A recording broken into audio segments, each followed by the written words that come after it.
Hey there, good morning. So it's my first big day back out in the garden. I'm so excited to be out here finally doing a few things.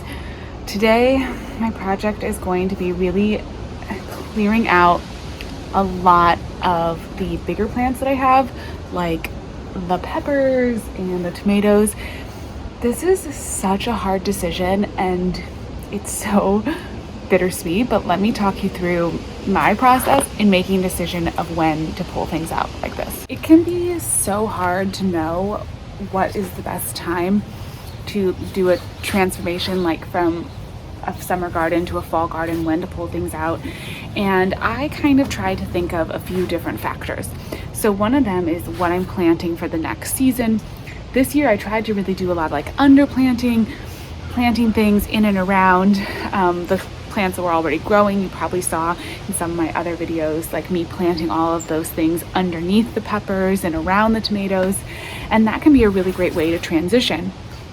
And I was hoping to be able to leave those pepper plants up really until the last frost, or the first frost, which is a really natural time, right? That's like the most natural time to pull out your plants, is when there's that first frost, everything dies, and then you rip it all out.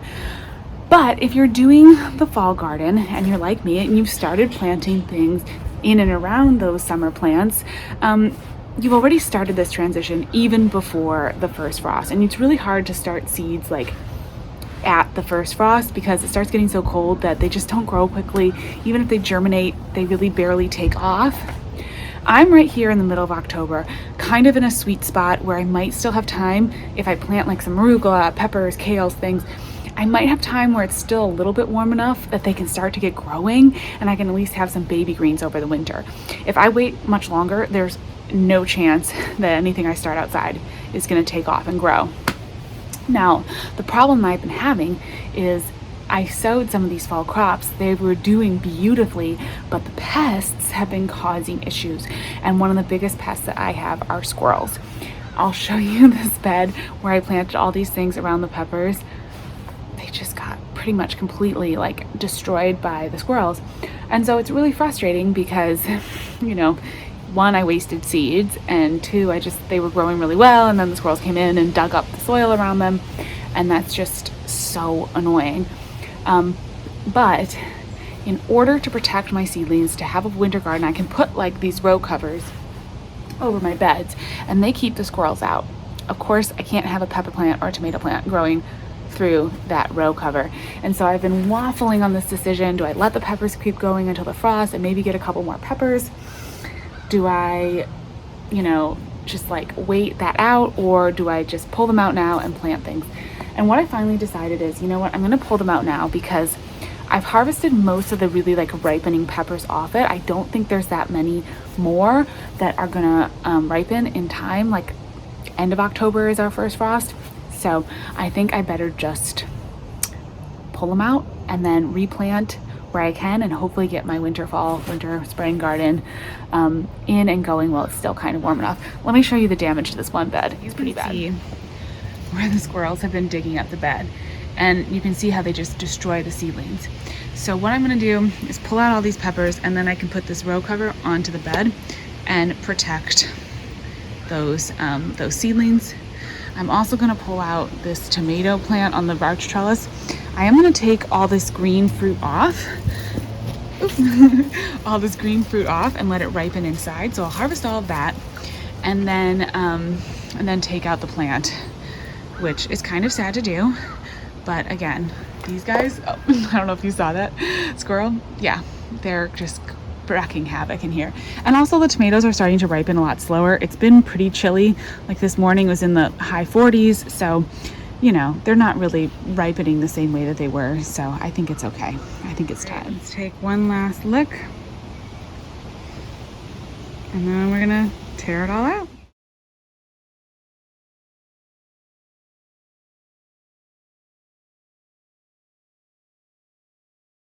Oh my goodness, it looks so empty and bare in this bed, but it is a good thing I'm doing this. I've got the lancenato kale here. That'll be able to kind of take off and grow now. And I'm just gonna kind of smooth out things pull out any like weeds or anything and leaves really that are gonna cause a problem. So I have this lanceolato kale here. These are, yeah, just a little bit of a Swiss chard from the summer. I'm just gonna take that out. And then some arugula here. So I'm gonna come back in and do a bit more arugula in the center, like another succession of arugula here in the middle, which I think will be perfect. And then I'm going to keep this kale here. I've got watercress in this corner, so I'll probably plant in a bit more watercress. And then this is actually radicchio, which I was trying to get started along here, and the squirrels just dug it up so much, but I'm gonna probably put in some more radicchio. Notice that I just left the like the roots of the pepper plants in the soil. And typically, since I usually do start planting my fall garden in while the summer garden's still growing, that's what I do. I just leave the roots in the soil. I let them decompose, you know, as much as they're gonna decompose and feed the soil again over the winter. And then when I come back and plant in the spring, that's when I'll usually just pull up the stem and any bit of the root system that's left, just so it doesn't cause, you know, any kind of like issues as far as too many roots in the soil and everything. But for the fall plants, it doesn't usually, I don't notice an issue with like the arugula or anything having trouble growing while those root systems are in. So I will come back and do some replanting here, but I'm gonna work now on getting the rest of the garden pulled out and prepped for that. And I just, yeah, clean out any more little like dead leaves, just kind of groom up these plants a little bit. This is the feather frills kale, which I think is so pretty. I'm excited to watch this over the winter. I think it's gonna be gorgeous. And I'm just gonna kind of flatten out like any damage that the squirrels cause. This is watercress. And I'm glad to see that that didn't get too dug up by the squirrels. A couple little radicchios, so I need to plant some more. But wow, it looks so bare. I will probably water it all in here. It doesn't look too bad, but I'll water it all in before I go ahead and put the row cover back on, just to, you know. Now it's time to tackle the tomatoes. First, I've got to pull off all the green tomatoes, and then I can take that plant down.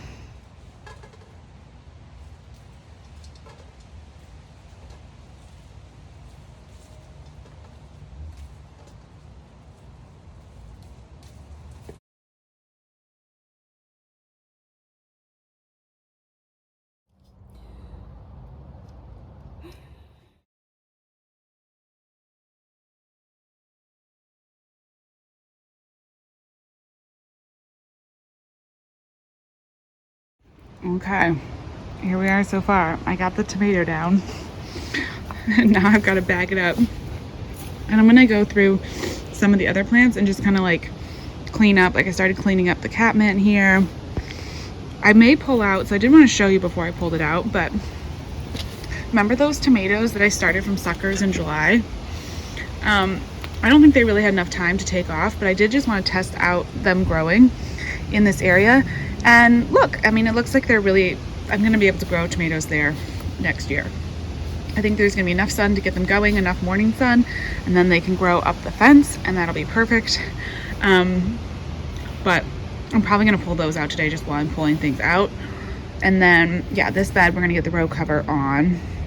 I just stuck these in here because I was trying to make sure the squirrels didn't get in. They got all my little, well, almost all of my peas. I'm so mad. I think they went after the actual like pea, you know, that was the seed. So I was so mad to see that, but I probably will replant that. I ordered a few more seeds, but I'm gonna get row covers on there, and that will help protect too from these cabbage moths. I'm gonna go ahead and spray all these plants down with BT and then put the row cover back on, and that'll hopefully help keep the moths away from that. Gotta pull out this incredible sunflower. Yeah, and I'm just gonna keep working my way. I've got these tomatoes over here to pull out too. It's a process. Another thing coming out today are gonna be my eggplants. Well, they're still flowering. Maybe I'll leave them. This one's still flowering, so I'll leave it and just see what happens. But I may put the trellis on it because that would be good to hold this up. Yeah, I'm gonna leave it. I don't have any plans for this grow bag yet. And then I'm gonna take out this tomato that's right here. There's an eggplant over there that I'm gonna pull out. Just gonna keep working away. More things cleared out. Now this is one of those projects that's gonna take a while. It's not gonna be done just in this morning, I don't think. So there's a start. I need to clean up a few more things, sweep up, water everything. But so it's later on in the day. I had to take a little break and I've come back out here to finish up some of the cleanup. And I just wanted to kind of end this video by saying that there's no right time or wrong time to pull things out. It just depends on what you're growing and what you're doing. Sometimes it's hard, you know, it's a hard decision, like pulling out things that are still producing because you have to get the other things going in the garden. Sometimes it's super easy because everything's dead with frost. For me, this was definitely some hard decisions, but I think in the end it's going to be really good, and I'm really excited to see what the garden's going to do now with all of these fall crops growing. So it is a good thing in the end, even if it's tricky, a little hard to I don't know, to make yourself go in and pull out flowers that are still looking good. So anyways, there's still a huge mess out here, so I've got to get some things cleaned up. But I just wanted to wrap up this video and say, when do you pull things out? When it fits your garden goals. That's what I'm trying to do anyways, and just telling myself that it's awesome, it's all good, it's all part of the process. Every year is different. There's never going to be like one time of the year where every year I switch the garden over. It's always going to change. So with that, I'm going to do a little bit more cleanup and I'll talk to you in the next video. Thanks so much for watching. Bye-bye.